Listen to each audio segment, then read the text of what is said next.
Have you ever felt like no matter how hard you try, some things in life just don't go your way? It's like you're constantly fighting an uphill battle against an invisible force that just won't budge. Well, what if I told you that the secret to overcoming this isn't about pushing harder, but rather changing the way we see and interact with the world around us? This is where the ancient wisdom of Stoicism comes in, offering us a powerful lens through which we can navigate life's ups and downs with greater ease and resilience. Imagine for a moment that you have the clarity and calm to face any situation, not because you have control over everything, but because you understand what truly lies within your power to change. Stoicism isn't just an abstract philosophy. It's a practical toolkit for living a fulfilling and meaningful life, no matter what comes your way. Today, we're diving deep into this transformative philosophy, exploring how we can apply Stoic principles to cultivate inner peace, strength, and freedom. From letting go of what we can't control to embracing challenges with grace and courage, Stoicism teaches us to focus on what truly matters, empowering us to live our best lives. So if you're feeling stuck, overwhelmed, or just curious about how to navigate life's complexities with more serenity and purpose, you're in the right place. Join me on this journey of self-discovery and growth as we uncover the timeless wisdom of Stoicism and how it can help us thrive in an ever-changing world. And if you're eager to unlock these life-changing insights and join our community of thinkers and doers, make sure to hit that subscribe button and watch every part of this video. You won't want to miss a single moment of the wisdom we're about to share. Number 1. Dichotomy of control.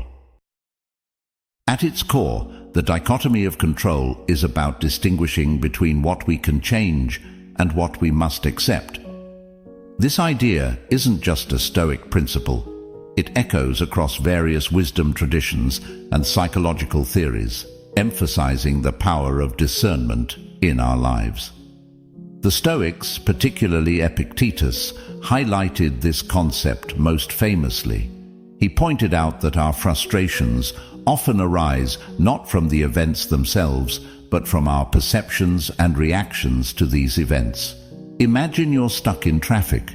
You can't control the traffic, no matter how frustrated you get. But what you can control is your response to being stuck. You can choose to listen to music, an audiobook, or use the time to reflect. This shift in focus is liberating, moving you from a state of frustration to one of calm and possibly even enjoyment. Marcus Aurelius, another Stoic philosopher and a Roman emperor, also emphasized this principle in his meditations. He advised that we should meet each event with the question, is this something that is or is not in my control? By doing this, we can focus our efforts where they count and find peace in letting go of what we cannot influence. But it's not just the Stoics who recognized this truth. Aristotle, an ancient Greek philosopher, spoke about the golden mean, finding balance in our virtues. This balance is about understanding the limits of our control and acting within them.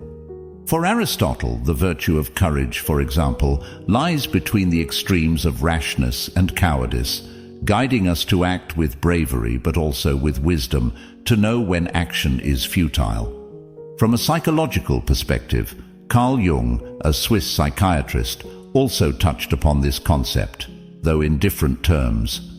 He spoke about individuation, becoming who we truly are.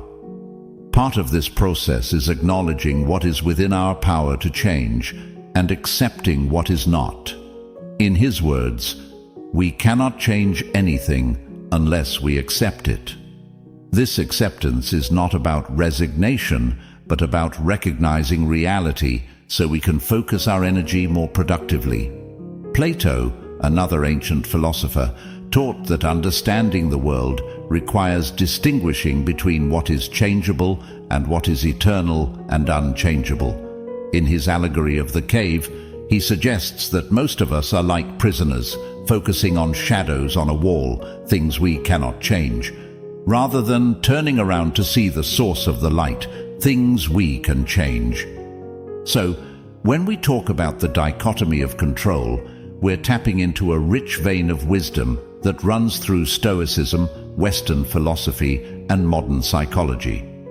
It's about understanding that while we can't control external events, we can control our responses. And this control starts with perception. If we perceive every challenge as an opportunity to practice patience, creativity, or resilience, we transform our experience of the world. By internalizing this principle, we empower ourselves to respond to life's uncertainties with grace and composure. We learn to conserve our energy for the battles we can win and cultivate serenity for those we cannot.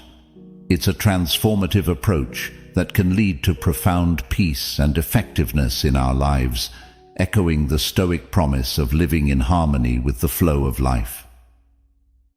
Number 2. Stop clinging to objects, people, and power.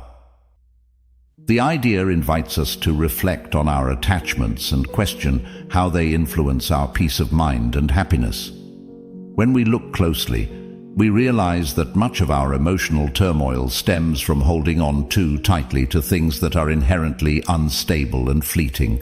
Consider the teachings of Epictetus, a Stoic philosopher, who emphasized that our distress comes not from the things themselves, but from our attachments to them. He famously said that we are disturbed not by events, but by our views about them. This perspective is liberating because it suggests that we can choose a different view, one that doesn't hinge on external validation or possessions. Marcus Aurelius reminded himself to be indifferent to what makes no difference. This is a powerful call to focus our energies and care on what truly matters, our character, our virtues, and how we relate to others, rather than external status or possessions. Seneca also wrote extensively about the transient nature of life and the folly of placing our happiness in the hands of fortune. By clinging to objects, people, or power, we become slaves to variables outside our control, setting ourselves up for inevitable disappointment and suffering. Transitioning to a broader philosophical context, let's consider Aristotle, who spoke about achieving eudaimonia, often translated as flourishing or well-being. For Aristotle, true happiness is found in virtuous activity and fulfilling our potential, not in accumulating possessions or receiving others' admiration. Plato, too, invites us to consider what is truly valuable. In his dialogues, he often contrasts the world of appearances with the world of forms, the eternal, unchanging truths. Clinging to the former, he suggests, is like mistaking shadows for reality. It's the latter that offers true insight and fulfillment. And what does modern psychology have to say about this? Carl Jung, delving deep into the human psyche, observed that our shadows, those parts of ourselves we deny or repress, often manifest in our external attachments. By recognizing and integrating these aspects of ourselves, we can find greater wholeness and reduce our dependence on external validation. So, what does this all mean for us today?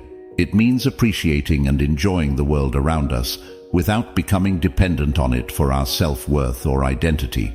It means loving people, engaging with our work, and savoring our experiences, all while knowing that everything is transient.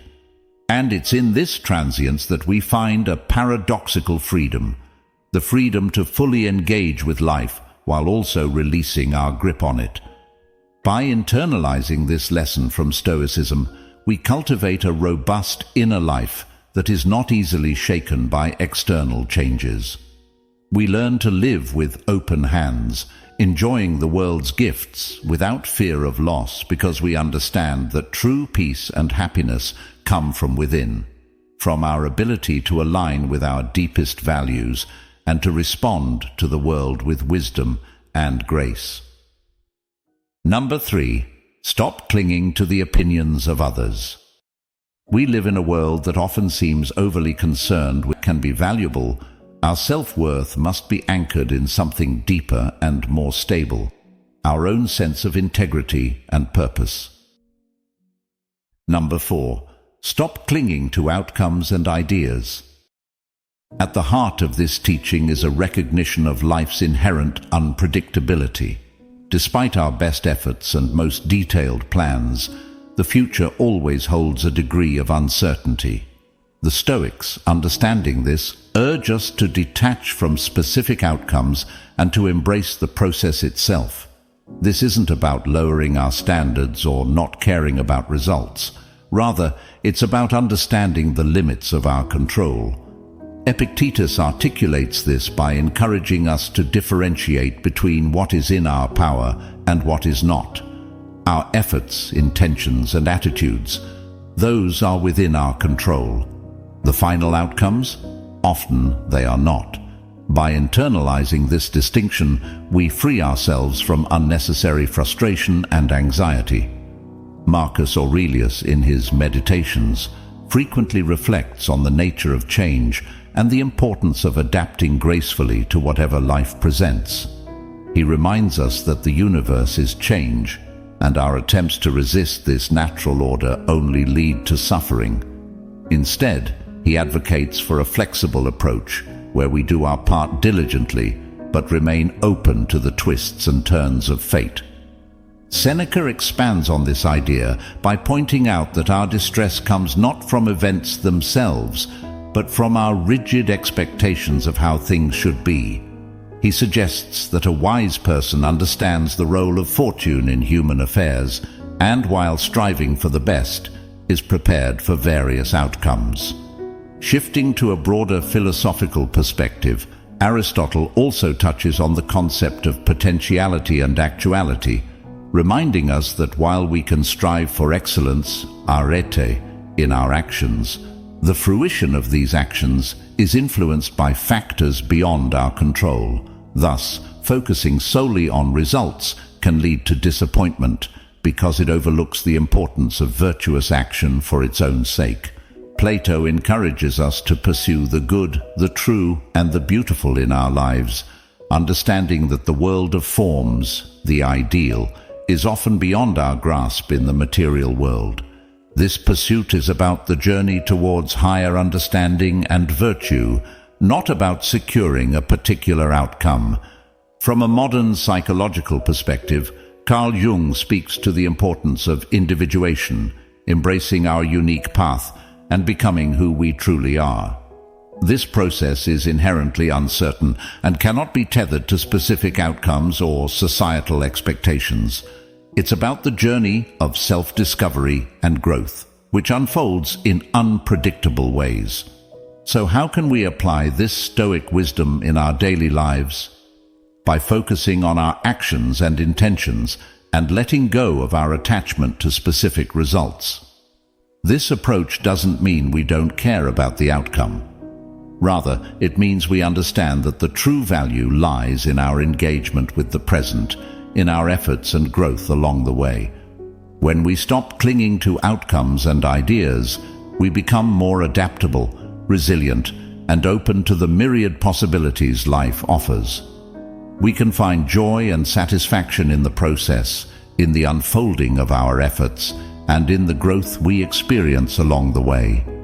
This perspective enables us to face life's uncertainties with courage and equanimity, embracing each moment as it comes, guided by our inner compass rather than external pressures or expectations. This Stoic principle invites us to live more fully in the present, to invest ourselves wholeheartedly in the journey, and to trust that, by doing so, we cultivate a deeper sense of peace and fulfillment, no matter what the future holds. As we wrap up our journey today, remember that the wisdom of Stoicism isn't just about enduring life's storms, it's about learning to dance in the rain, embracing each moment with courage and grace. Your journey through life is unique, filled with its own challenges and triumphs, and by applying these timeless Stoic principles, you're equipping yourself with a compass that guides you to inner peace and resilience, no matter where you go. Thank you for joining me here at Stoic Journal. Your presence and engagement in this community enrich our collective journey toward wisdom and understanding. If you're eager to dive deeper into the art of living well, please check out one of the suggested videos on the screen. Continue to nurture your mind, cultivate your virtues, and walk your path with heart. Until next time, remember, the best part of your journey is yet to unfold. Keep exploring, keep questioning, and keep growing.